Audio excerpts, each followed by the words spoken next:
What did you do to piss off Charlie? The costumer glared at the kneeling student, who was staring at the spray paint can in her hand. Spread out on the stage floor, yards of burgundy velvet waited to be stenciled. Most of the border was done, but on the last section, the cream overlay had changed to deep green. The costumer, stressed and alive to disaster, had run over to inspect the damage when she heard the girls, "Shit, what the fuck? Idiot, you picked up the wrong can." "Couldn't have. This is the one I've been using. It's the only one around. I left the rest in the scene shop when I went to let Robert in." Shelley, the costumer, grabbed the can out of the actress's hand, checked the label, shook it violently, and spritzed it on the floor. Cream. She handed it back. The actress shook it even harder, sprayed a dab right beside the other. Green. Shelley's eyes widened. "What did you do to piss off Charlie?" Charlie was the theater ghost, a tradition handed down from one class to the next. The spirit's sad history and haunting ways were embraced by each successive generation of students. The story was that Charlie had been a freshman who hanged himself from the lighting catwalk for the love of a scornful actress. This was in the early years of school, long before the current fine arts program. As the focus shifted to professional training and productions in the new state-of-the-art black box, the grand proscenium stage of the Lamar Theater housed the lesser student productions.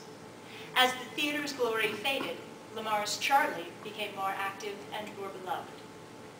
It was a joke of the current class that he had a crush on a stage management sophomore, Alice, and followed her about like a puppy. She never saw him, but others did, and the inexplicable chill she sensed there meant she rarely walked about Lamar alone.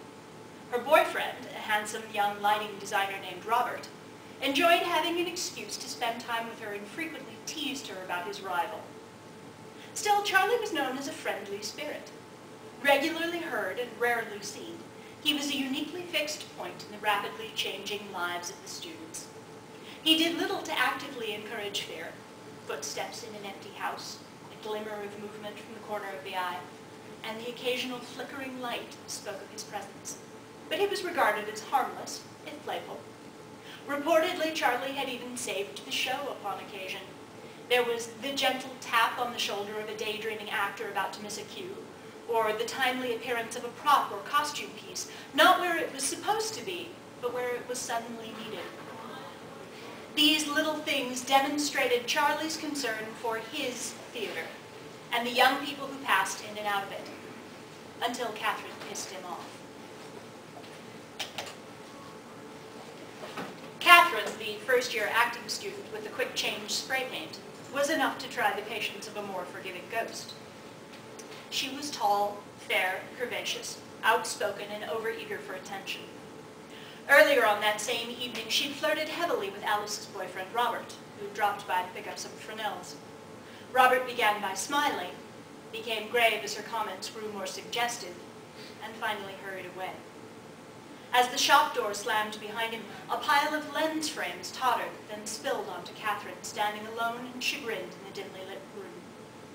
As she stooped to pick them up, she scratched her finger on a sharp corner, swore, grabbed the spray paint, and returned to her stenciling work. Green. "What did you do to piss off Charlie?" "I didn't do anything, and I'm not an idiot. I may be an actress, but I did a lot of tech in high school. And normally I wouldn't expect more, but I've got too much writing on this for things to go wrong right now." "Did you yell at Robert or something? You know Charlie has a crush on Alice, and he wouldn't like you upsetting her boyfriend." The casual acceptance of the ghost's influence would have been funny if they hadn't been staring at yards of ruined fabric. "I was very nice to Robert." "Oh, you didn't." "What? Tell me you didn't make a pass at Robert, not here." "Why not? If Charlie loves Alice, why wouldn't he want her single? I'd be doing him a favor." Catherine grinned. "Kid, listen. You're heading for trouble if you keep messing with guys who are taken, and I don't mean from a ghost. You just got cast in Salome, which hasn't been performed here in ages. You're a first year, and you've got the title role. That doesn't happen. You really want people saying you got the part because you're willing to strip on or off stage? There was a sudden clatter from the scene shop as the hastily piled frames cascaded again to the floor. Catherine muttered as she stomped off to stack them more neatly. Well, I know I got it because I can do the part. She was insecure about many things, but not her art. Shelley called after her. Good for you. Now hurry up and come back to work. We've got lots to do. Catherine trotted back and picked up the spray can. No, better not. Go hem up the chemises, okay? The evening didn't improve. The sewing machine fouled constantly despite careful monitoring. The scratch on Catherine's finger was deeper than she'd realized, reopening and smearing blood on the white muslin, which then had to be hand-rinsed in cold water. And the fluorescent lights kept flickering, making it difficult to keep the rolled hems even and giving her a pounding headache. By midnight, she could take no more and, pleading exhaustion, headed home.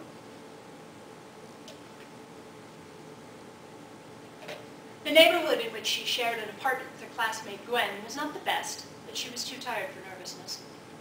Buses had stopped running, so she trudged the half-mile home, alone except for her unhappy thoughts. What Shelley said was true.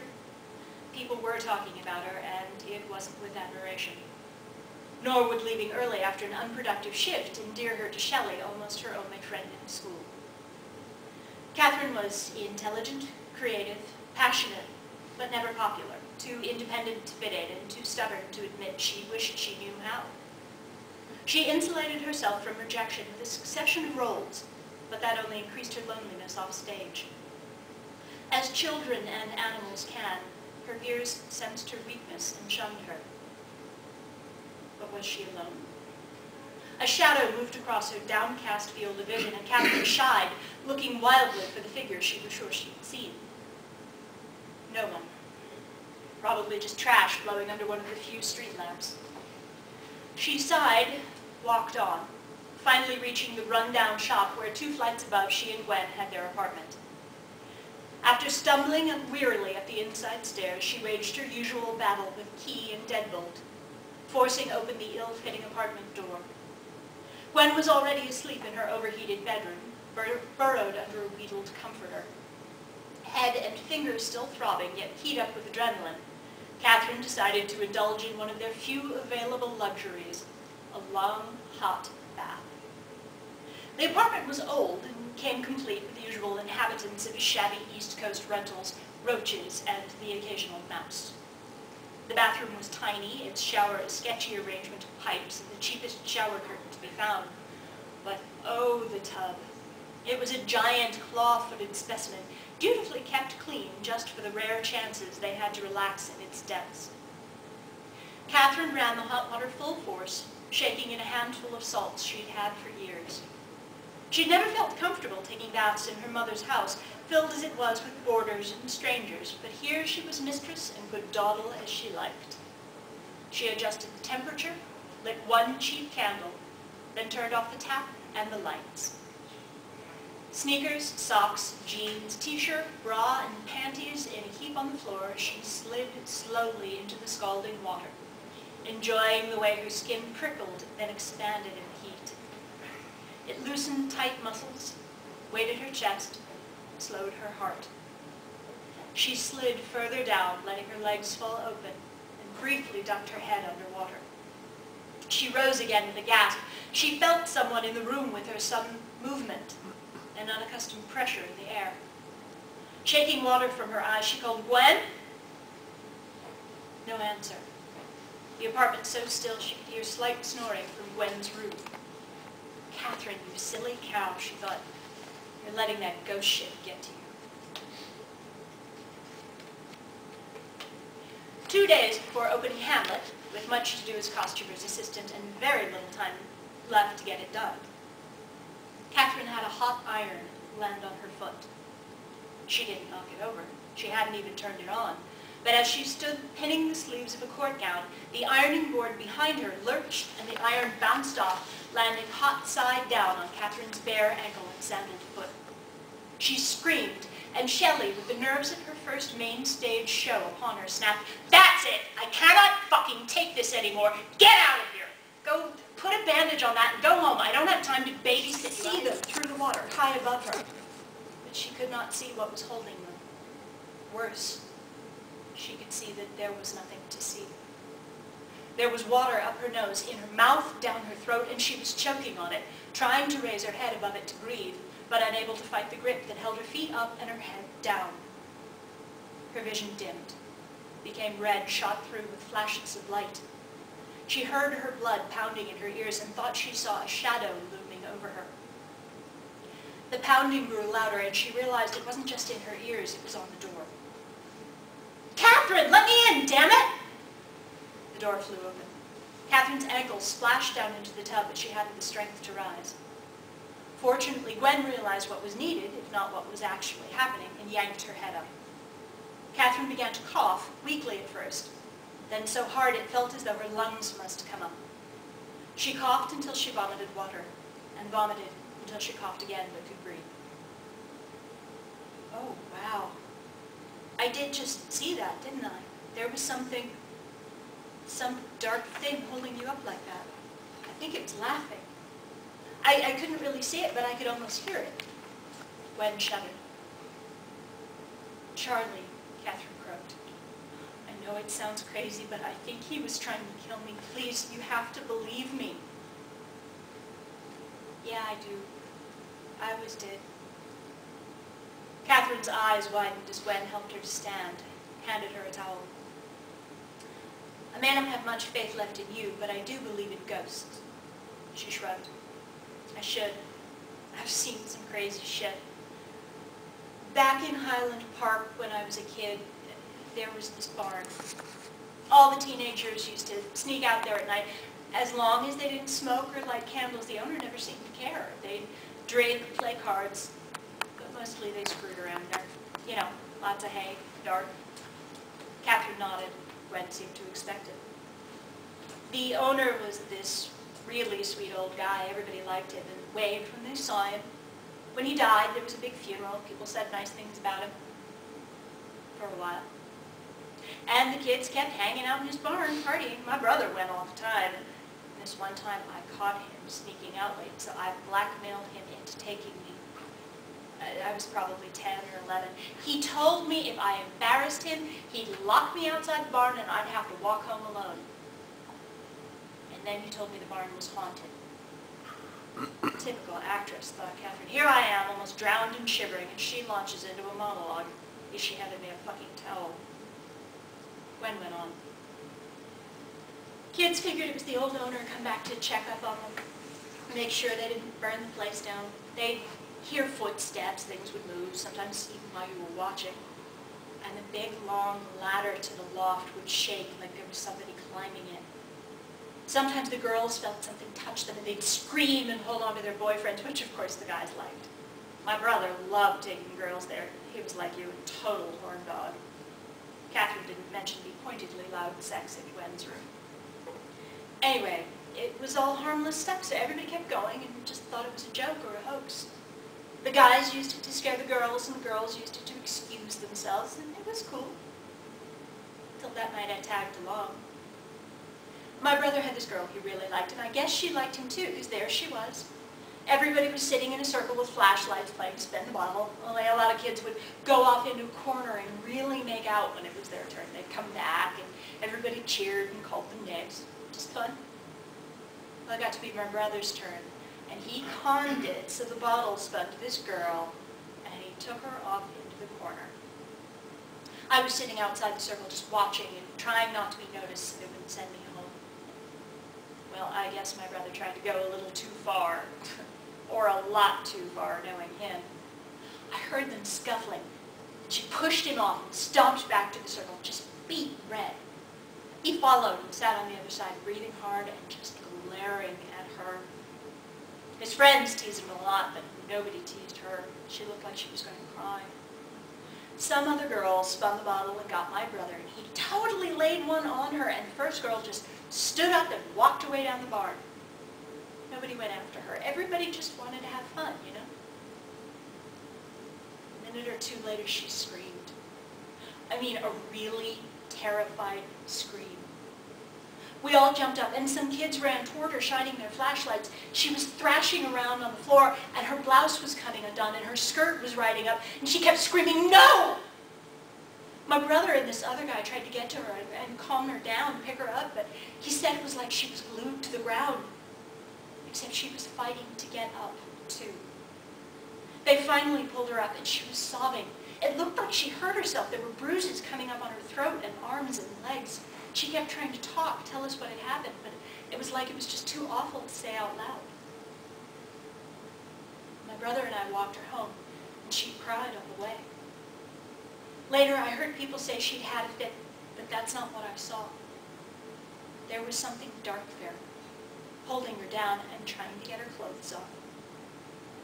Later, I found out the old owner, who everybody thought was so nice, used to let the kids use his barn so he could watch. Turns out he was some freaky old perv. When they cleaned out his house, they found stacks of pictures and porn, some of it pretty violent. He had this hiding place in the barn where he used to sit and watch, and she shuddered. So his ghost didn't mind the kids screwing around in his barn. He just didn't like being disappointed when one of them wouldn't. Other kids saw it too, that shadow, but nobody talked about it. And none of them ever went back.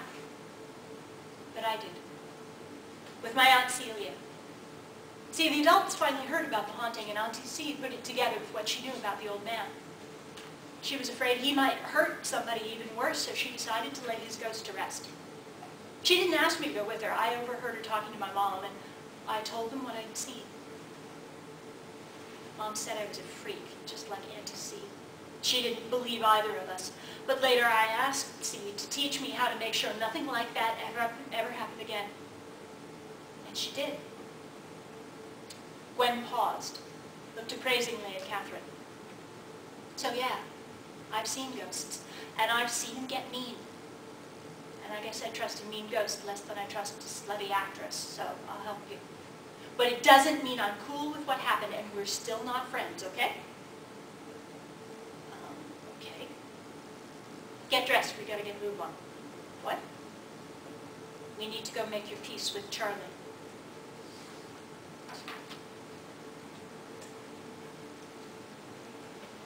Lugging a backpack full of candles, salt, herbs, and other oddities, Catherine trudged toward Lamar Theater. She had little understanding of what Gwen intended, and even less confidence in its success. But what did she know about fighting ghosts? She only knew how close she'd come to losing. Gwen had gone to fetch an unofficial key to the theater, sending Catherine to the all-night Botanica for supplies. Tell Yolanda it's for a protection spell. She'll know what you need. Gwen turned left, and Catherine turned right down the dark street to the store. She'd been there before with Gwen, though she believed in magic about as much as she believed in her mother's God. It was a musty basement shop, part grocery, part apothecary, whose proprietress usually greeted the girls with thinly veiled amusement. Gwen could spend hours there, and Catherine used the visits to brush up her high school Spanish. The shop bell trilled as Catherine entered. "Hola, Yolanda, está aquí," she called out. The shelf-lined walls, full of jars, candles, and charms, seemed to absorb the sound. Even the tiny television by the counter, usually alive with Mexican soap operas, was silent. Then out of the back appeared a small, ancient man. With his cocked head and bright, dark eyes, he looked not unlike a robin, waiting to see if she would throw breadcrumbs or a stone. "Buenas noches, señorita." "Buenas noches, señor. Necesita una, what was the word for spell? Un rato de la protección, por favor? Para usted? For you? Sí. Para mi amiga Gwen, la bruja?" It was fair to call Gwen a witch. She certainly tried hard enough. "Yo comprendo. Un momento, por favor." He moved along the shelves, gathering canisters and boxes as he went. He seemed as brittle and dried as the herbs that filled them, but he was soon back, wrapping up small bundles in brown paper. He named them as he placed them before her, but she only recognized two: Romero, rosemary, and Sabio, sage. She nodded and paid, embarrassed for further words. "Muchas gracias, señor." "De nada." Catherine was at the door when he called softly, "Senorita, danger." He sketched the air. Danger surrounded her. Sí, lo sé. I know. Gracias. She left the shop. Thank you.